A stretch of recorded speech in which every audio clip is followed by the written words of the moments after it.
Welcome to our webinar, Leadership Options for Restoring Order or Trust in the Face of Relentless Chaos. Leadership is about influence, the capacity to make change or maintain the status quo.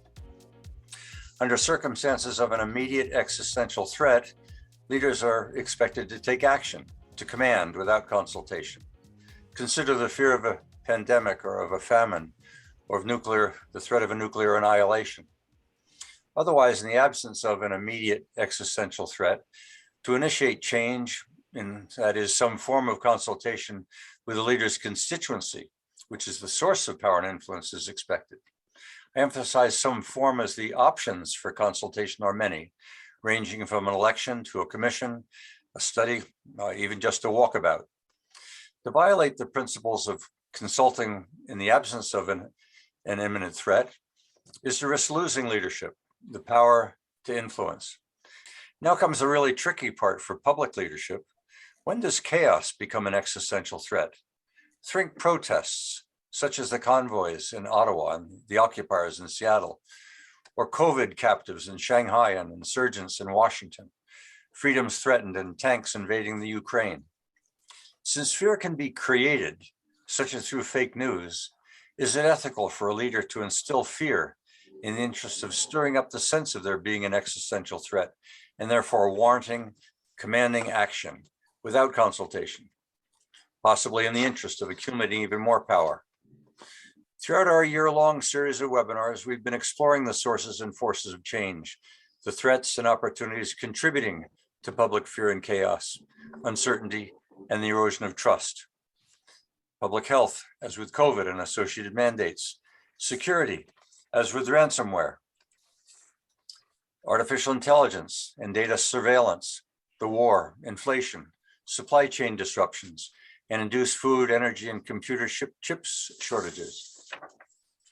And of course, the ever-present claim of an existential crisis of climate change.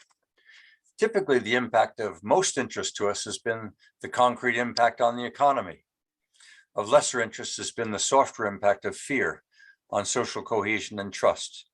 Those fears can imperil the very foundations of our liberal institutions of health and education, law and order, and good governance. And on a global scale, these fears can shake our confidence in free trade, the merit of globalization and international agreements, and even institutions such as the United Nations. We've heard, concluding the webinar on the war's impact on Canada and energy last week, that Canada, with its vast natural resources and global brand as a peacekeeper, could play a strong leadership role on a global scale. Thank you for your input on that. With that perspective, Axel Meeson. For today's webinar, we're exploring leadership and the options for restoring order and trust in the face of relentless chaos. I, as your host, will also serve as moderator and have the pleasure of introducing you to our three presenters, Doug Firby, who will launch this session, Robert Walker, and Peter Stockland, before we initiate an open discussion. Each bring a somewhat different perspective to what leaders need to do today in the challenge of restoring order, call it trust, in the face of relentless chaos, fear, and prevailing uncertainty. First to speak will be Doug Firby. We'll entertain a commentary and public discussion after the three presenters, and in the meantime, use your chat function and please mute your mic. Doug, your turn, and please give us a glimpse of your background and your interest in the subject of leadership. Thank you, Perry, for that excellent contextual introduction. I think that really lays out some of the challenges that we face right now. I was involved in public policy discussions for many years through working at various newspapers. For 8 years, I was the editorial page editor at the Calgary Herald, and my distinguished friend Peter Stockland preceded me in that role. I've gone on to get heavily involved in Troy Media, which many of you I'm sure are familiar with, independent distributor of editorial content across the country. And I stay engaged on this topic because I think it's one of, to use Perry's words, one of the existential threats that we face these days. Perry, if I run on too long, feel free to just jump in and stop me at some point. I know that we only have so much time. And I could probably talk for a whole hour on my own, but that's not the point here. We want to hear from everybody. But I'll jump in. Some of you will remember the 1972 film The Candidate, in which a political specialist named Marvin Lucas was charged with finding a fitting contender for California senator. He seeks out Bill McKay, a role played by Robert Redford, an idealistic, handsome, and charismatic son of the former California governor. A firm underdog, the candidate gradually compromises his ideals, tones down his rhetoric, and finally makes deals with the union to win the election. That was a fictional story, but sadly, it's borne out in real world politics. It seems that you can either be true to yourself or you can win office. It's very hard to do both. When I was preparing for today, I thought about what did LinkedIn say about top traits to be found in a leader. So I had a look, and they list qualities like accountability, adaptability, confidence, creativity, empathy, focus, positivity, risk taking, stability, and team building. Those are all good qualities. But what's missing from that list? I would say honesty, vision, the ability to inspire, the ability to communicate. Think about Ronald Reagan. He wasn't much of a policy wonk, perhaps, but his ability to communicate in a compelling fashion backstopped many of his successes.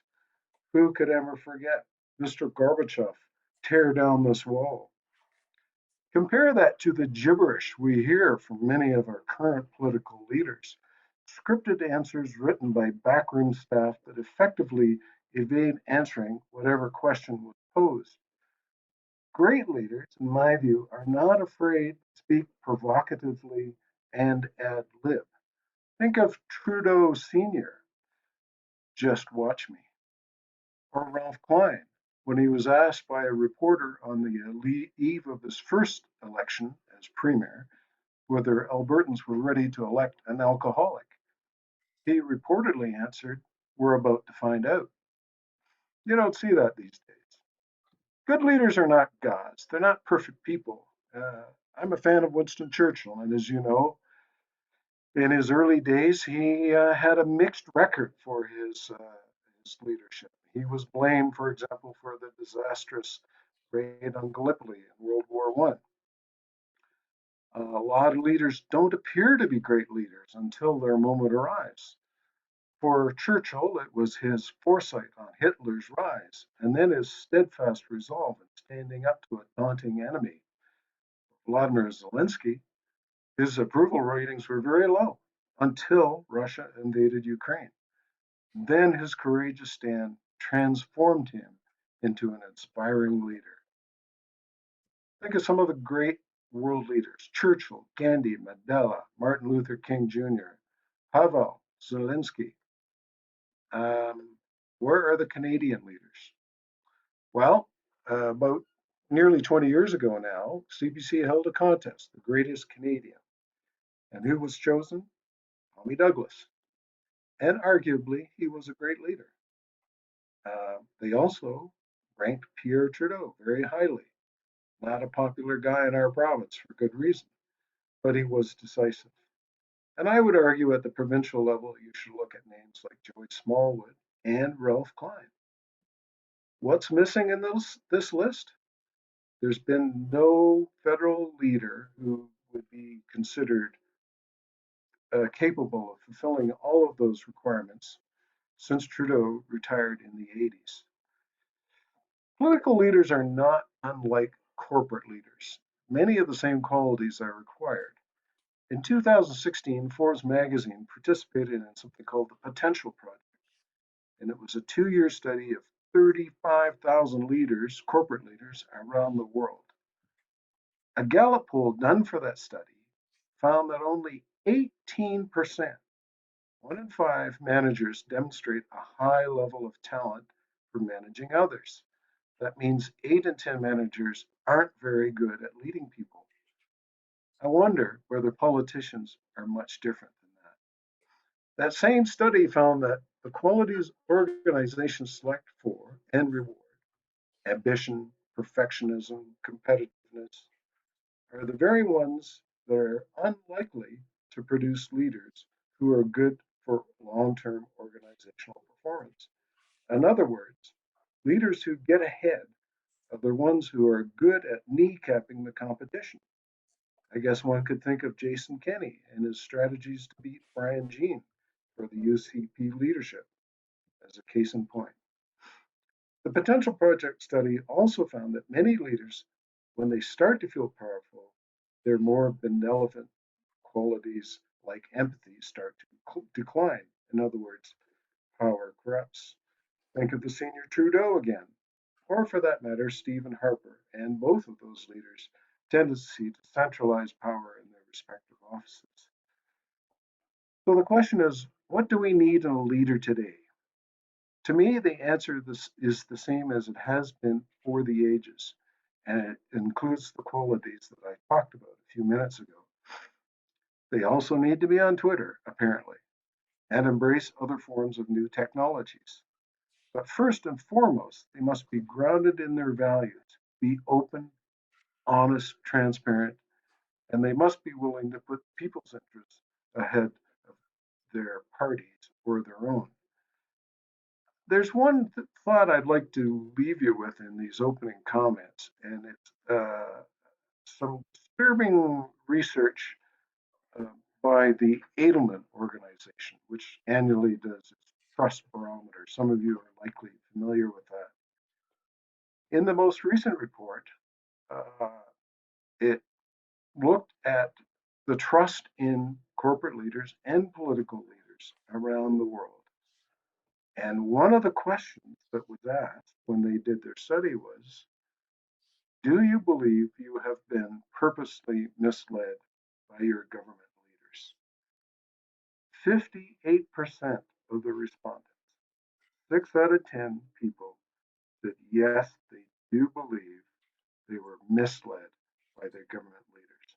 So we have a problem. We have a malaise, and we need to find a way to solve it. I think I'll stop there and let others speak, but that's my perspective on the issues that we're facing. Thank you, Doug. That was superb. You laid out the identity and some of the features associated with leadership. What's very interesting, and we'll come back to this during the discussion, most of the leaders that you cited were leaders that one might say were humanists in one way or another, respecting the values of people. But Caesar was a leader. Napoleon was a leader. Eisenhower was a leader. Hitler was a leader in the sense of mobilizing power. There's something more than simply the mobilizing of power that makes for greatness, at least a historical assessment of greatness, and we'll come back to that later. Yeah.